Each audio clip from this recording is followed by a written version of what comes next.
I think we have this fixed perspective about what home is, and there's such a rich variety of things we can do if we shift that perspective.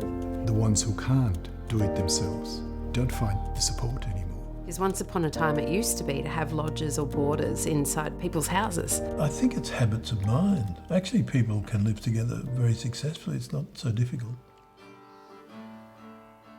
My name's Kerry Grace. I'm the CEO of Regional Development Australia Mid-North Coast. I'm a single mum. I live in a 4-bedroom house, soon to actually be 5-bedroom house, by myself. My kids are getting older and they're leaving the nest. I had a choice to either downsize where I'm living as the kids are leaving home, or I could work out to use my place in a different way. So living as a community and having a community around my home is something that's really important for me to try. Naka. It can get a bit lonely sometimes living as the only adult in the house, so it's really something that I'm wanting to experience. So our research is showing that there are a lot of reasons that people aren't currently having people sharing their domestic space.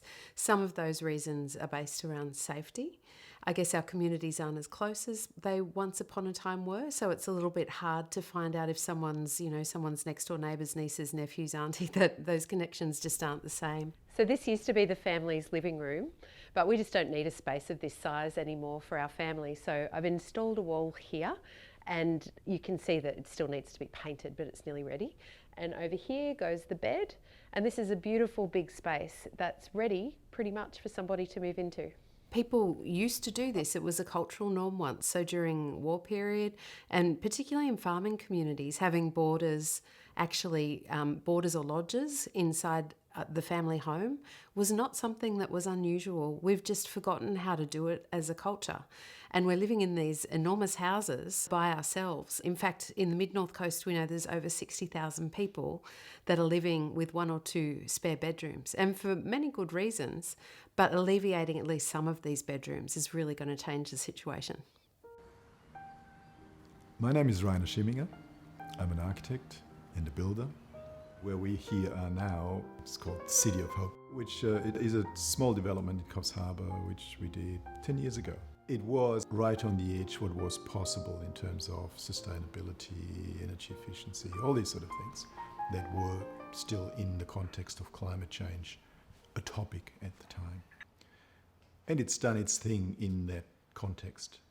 And, the house we're in here now, yes, it doesn't need any heating, doesn't need any cooling, provides its own electricity, its own water, and grows stuff, all that sort of thing. But after sort of having finished it and living here now, what I see, what makes my life really good here is this sort of neighbourly context in which we're living here. There are 4 houses for different people, different configurations, but just how we relate, that makes a difference to how I feel here. Everybody needs shelter. Without it, you perish.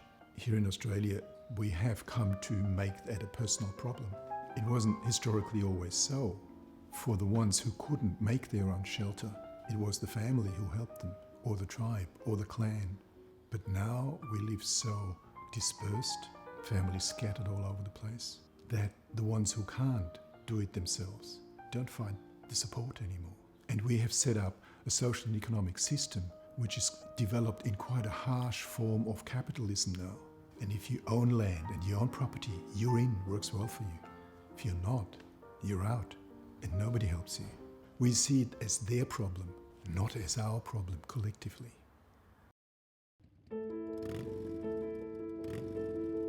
I'm Ash, and I live on 40 hectares. That is regen. It's about 20 minutes from the coast, and I have everything I need, and it's a beautiful spot, and I have all different bird species and animals, and I hear sugar gliders and dingoes, and I love it. So how I came to be living here. I had a role in the Philippines for an irrigation project for Australian Volunteers International. It was a 12 to 18 month role, and when COVID came along, I was repatriated to Australia, back to here, and I'd moved out of where I was renting. I'd been divorced, and so I rented down at Valla Beach, and then I realised that I had a container with all my worldly goods in it, and that perhaps I could build a house out of a container. Coming up 2 years, I have been out here building this project, so I've got somewhere to live. I've probably spent close to 40,000 with 2 containers, one for a workshop and one to live in. To go to the bank and say, well, I don't pay any rent, and how much are your rates, and well, I don't own the land. So there's a lot of questions there that don't fit into the mainstream. But for me, it's been a lot of opportunities to go, well, how can I do this? So I've set this up so that if I do get to purchase some land, I will shift it. So it's all unboltable and fold-upable so that it can be shifted. The land that I'm on now is not owned by me. It's through very kind friends of mine who had talked about it for a number of years, actually. Have said, if you ever want somewhere to live, there's some land up the back there. It's a challenge for them also to go, what if I fall over and hurt myself, the liability? The owners of this land actually don't consider it as something they own, and they consider it as a privilege, or I think also a responsibility to understand that we're only here for a short time and we're only just on this bit of space. So to own it, I think the driver has been, well, if we're to look after it, we're also to share it as well. So their question about what ownership is challenges some of the norms too. I think they're very advanced in the way that they think.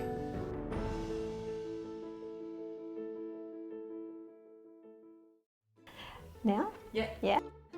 Yeah, I'm Anna, and this is Andrew, and we live in Nambucca Valley. We moved from Victoria.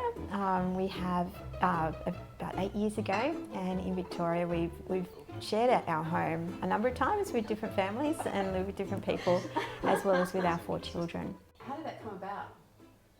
Yeah, so with one family, I went to pick up a school friend to have a play date, and the whole family was in the car, and it was at a caravan park, and I'm like, what, are you guys going somewhere?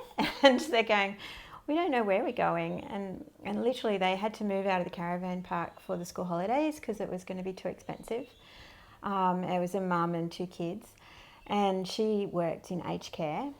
She'd come to fill a gap in the local aged care sector in the area, which is a real problem. So I said, well, where are you going? And maybe a bridge or something. And so, yeah, we got to live with them. It was fun. They're Italian background, and so we learnt how to make gnocchi, learnt some Italian words, that sort of thing as well. If we were going to sort of, rent a room to an essential worker, for example, I would definitely have some sort of agreement in place, like a rental agreement, just if you're renting a property as you normally would.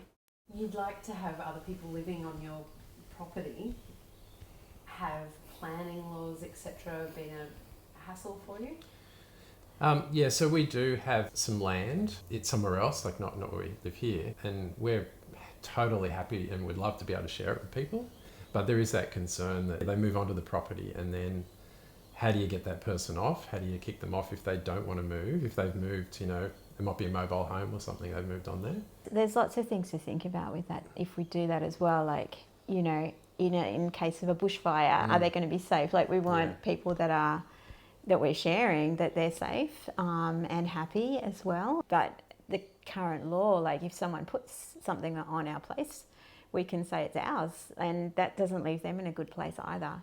I think it'd be great if the planning laws were alleviated, because I'm sure there's others around who would really like to be able to share their land.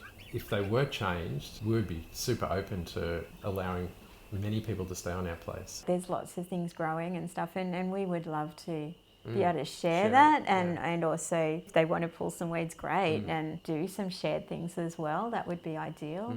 Or if you're good at fixing a pump, then please come and stay with us. Do we have to own everything and hold it really tightly?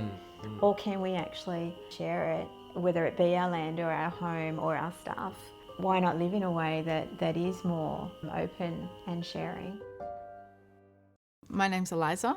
I'm 40 years old. I'm living in Port Macquarie, and I have been living in share house arrangements since I was young and university student. 3 years ago, I became a homeowner, and I didn't really see the need for me to stop share housing. So now I own my own home, but I also rent out to housemates.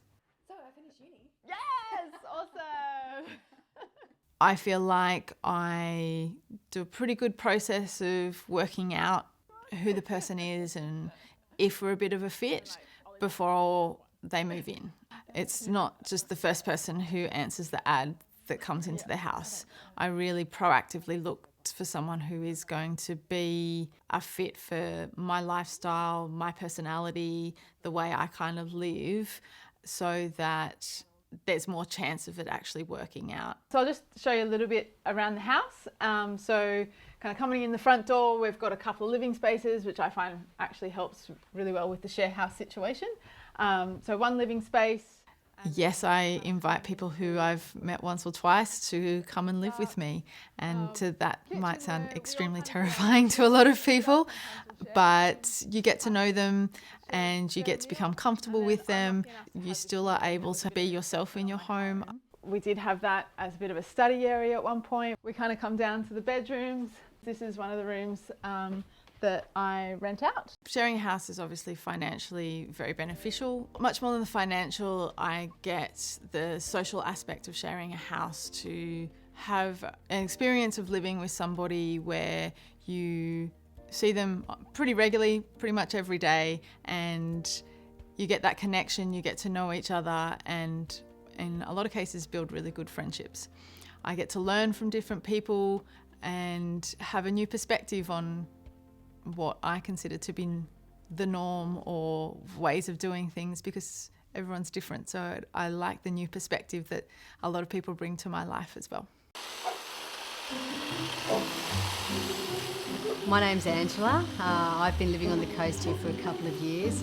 My story is, a couple of years ago I was married with 3 children, living between 2 countries, and then when my marriage ended suddenly and I moved back here, COVID happened. I was jobless and I was like, oh no, what am I going to do next? Luckily things worked out for me and I was able to purchase a home.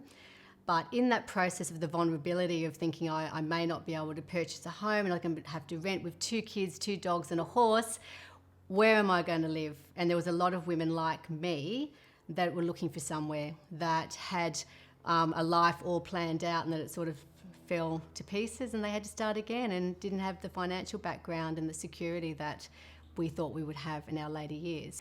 First of all, I advertised just by putting it up on social media with friends and Marketplace, but I think what really hit home was the overwhelming response to my ad. So all up I had about 60. 30 were probably more qualified. Out of that, I did interview or speak to at least 10 women, wanting women. I call this the House of Skirt because I had children at home, so I felt compelled to find somebody that would be suitable to live with me and my children. Were you concerned about your possessions, your things, your... No, I wasn't concerned. I like to think people do the right thing. And I think it comes down to when you're meeting somebody, you've got to have that trust element as well. I've travelled a lot and I'm very much a people person, so I think by having somebody in my home to sort of share stories and different ways of living, it's of value to both of us. The energy behind that is the exchange of welcoming somebody into your home. It has to be genuine. You have to be ready for that. You can't just take somebody in because that person needs to feel that they're welcomed and they're going to enjoy their experience living with you as well. My name is Mitra Shiva Hosseini. I am the recent evacuee from Afghanistan, and the government of Australia evacuated me in August 2021 when the Taliban took over Afghanistan. First of all, I was in Sydney. I was really struggling to find a place to stay because I was one person.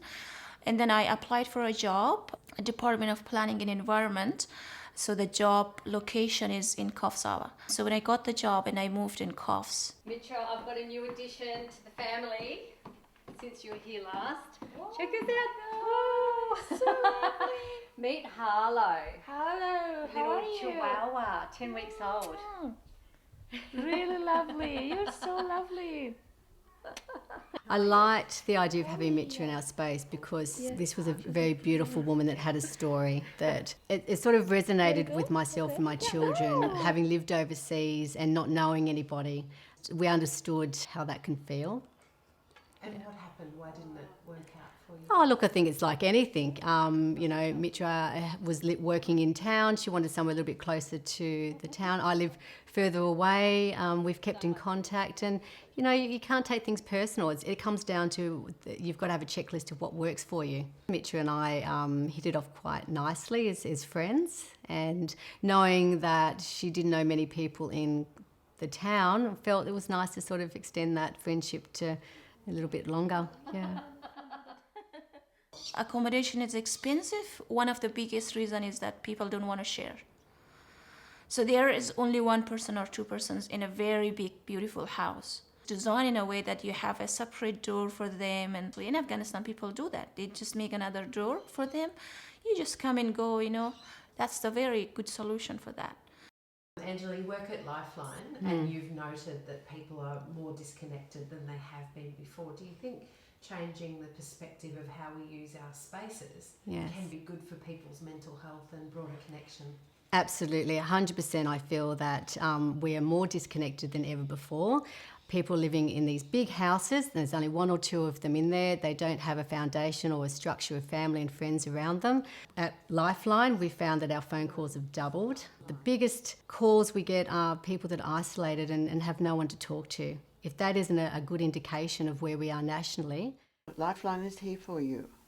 And have you found somebody? I have found somebody, a lovely young woman that is studying, so she's moving up to the coast to attend the university, Southern Cross Uni, and she's moving in a couple of weeks.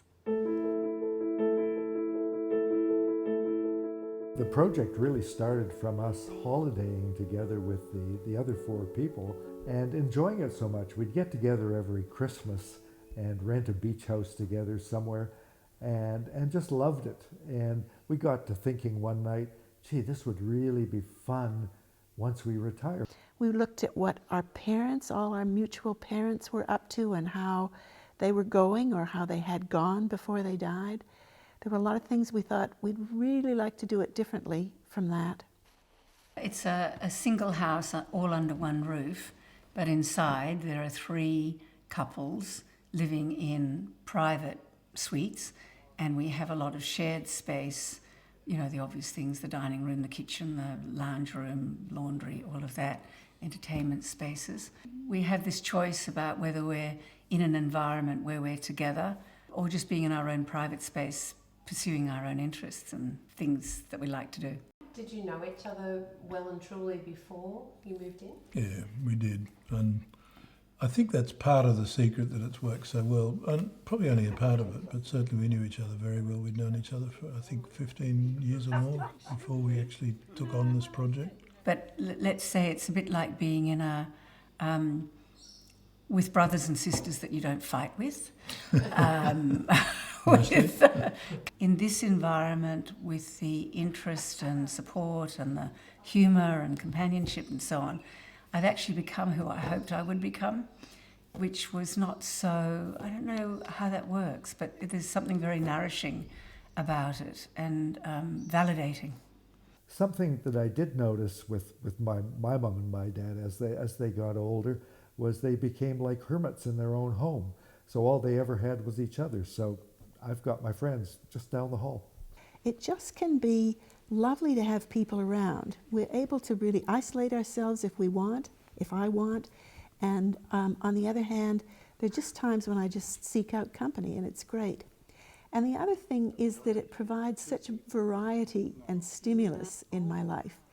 And I know my life is much, much richer for being involved in this. Some people listening might be terrified of sharing their own space. What would you recommend to them? Well, certainly you've got to create a relationship with the person that you're going to live with and put some work in and thought into that. People shouldn't be shoehorned into living with other people if they can't cope with it. But the benefits are enormous. It's sort of doing your work on yourself and your life, I guess. I mean, loneliness is a dreadfully difficult thing. It's bad for your health and bad for all sorts of things. And it's better to do the work and be together with people than than to go the loneliness route, I think. We were aware that there would be times when we really didn't want to be mixing. So that's why we designed it the way it is, that there is private space. And if you're having a blue with your dearly beloved, there's yet another space you can go to. Down the road. No, just up the hill in the guest quarters. There's another space where you can just go and be quiet and get yourself together. Living together with others is something to do also with well-being, emotional well-being, physical well-being, being connected, that kind of vitality of being a part of something, being included. And all of us want to belong somehow, and it's one way of creating a situation in which you belong, you can make home with others. So the question is whether anybody could do this or whether it takes a very special cohort of people. And I reckon I could do this with quite a lot of people. These people were great, and I knew them well before we got in. We even trialed this for a while, trialed living together for 2 years before we built the house. So we were pretty well established. However, I think quite a variety of people we could have made it work with. And lots of people say, well, if anybody drops out, let me know, we want to move in. And I have a look at them and think, yeah, I could work with them. I could live with them. Rick, why do you think more people don't live like this? Well, my personal view on that is that we have bad experiences from our youth. And I can say that with authority with myself. When I was starting out, I lived with 3 other guys. And there would always be that wonderful surprise when I go to the refrigerator to get out the meal I was looking forward to, and it's not there. And somebody ate it, and I swore to myself, never again. This is too hard. And I think a lot of us have scars like that it's too hard. We remember the times we didn't do it. And there's a stigma too. I mean, I'm self-reliant. I should be able to just live on my own. So it's a little bit like that. And I didn't think of the good things that could result from all of this. And fortunately, I came around. Well, look, I suppose it's like some of the aspects of a marriage. It's a commitment that you're making to one another, which has both trust but also vulnerability in it. And not only, you might let me down by not paying your share of the bills or by bailing out or those sorts of, there's that vulnerability, but there's also the vulnerability of just being a human being, aging, things are not looking so good, things are getting a bit wobbly. We have jokes around here about our memories and can't find that word that I'm trying to, communicate right now. So do our kids. There's such a cultural thing has evolved over the decades that you live by yourself, you live with your family, you live with your husband and your kids. The kids leave, you stay in the house, you have your own house. It's just what we all aspire to. It's so important to get outside those 9 dots and look at what else is possible.